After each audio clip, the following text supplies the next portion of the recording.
پێشنیازە یاسای بەردەوامبوونی خولی پێنجەمی پەرلەمانی کوردستان وەڵای من درێژکردنەوەی تەمەنی پەرلەمان یعنی کە بەردەوام بێ هیچ پاساوێکی وە پاڵپشتێکی دەستوری یاسایی نابینم.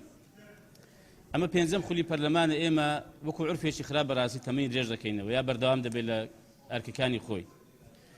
ئەوە گرێبەستێکی نێوان ئێمە و خەڵکە گوێ ڕاوی کە پاڵپشتی یاسایی و دەستوری نییە، گرێبەستێکی نێوان خەڵکە بۆ 4 ساڵ ئەم خەڵکی هەڵبژاردووە. ئایا ئەم لە زناتان دەپرسم لە یەکەیەکی پەرلەمانتارەکان ئێمە قسەی خەڵکمان پێیە کە ئێمە تەمەنی خۆمان درێژکەینەوە لە جاتی خەڵک؟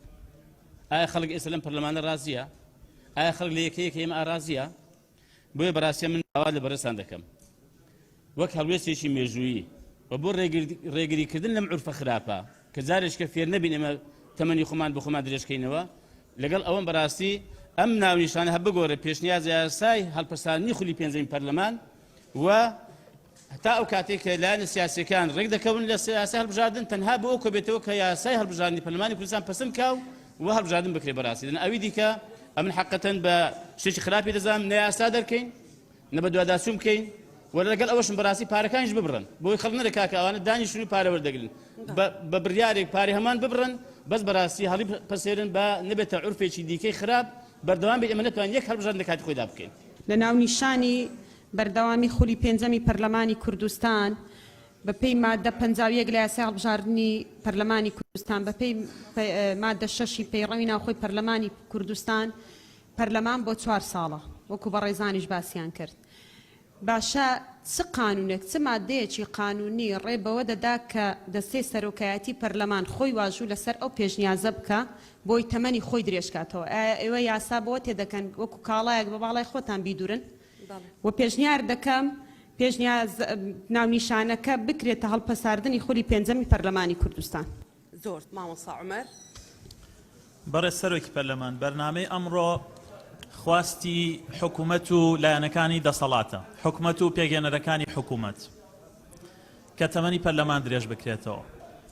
ئێمە بەواژۆی 20 ئەندام پەرلەمان پێشنیازە یاسایەکمان پێشکەش کردوون بۆ بەرکارکردنی یاسای ژمارە 9 ساڵی 2014 خانشینی یەکگرتووی عێراق. بەپێی ئەو پێشنیازە یاسای ئێمە پێشکەشمان کردوون ژیانی 220,000 کولەمەرگی خانشینانە گۆڕێ. ئەو زوڵمستەمەی خانشینانی پۆلیس هێزەکانی ئاسایشی ناوخۆ لەسەریانە لە کاتی خانشینا کۆتایی پێت. ئەو ناعەدالەتیە گەورەی لە خانشینا هەیە لە وڵاتە کۆتایی پێت. ئایا ئەو یاسایی ئێمە پێشکەشمان کردوون بەرژەوەندی پۆلیس ئاسایش خانشینی مامۆسا فەرمانبەری 220,000 بەدیێنێ وەکو یاساکەی دەسەڵات و حکوومەت سیفەتی بەپەلەی پێدەن ئەی خەنە بەرنامەی کارەوە؟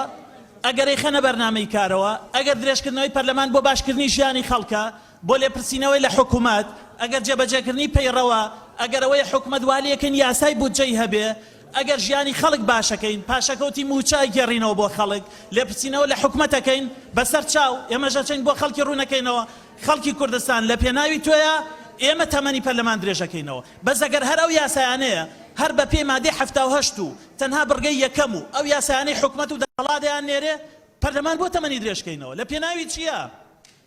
بەپێی یاسای هەڵبژاردننی ساڵی 1992 مادە 56 خولی پەرلەمان تەنها بۆ 4 ساڵە بە بەپێی پەیڕەوی ناوخۆ مادە 6 هەر باز لە 4 ساڵ دەکات بەڕێز سەرۆکی پەرلەمان.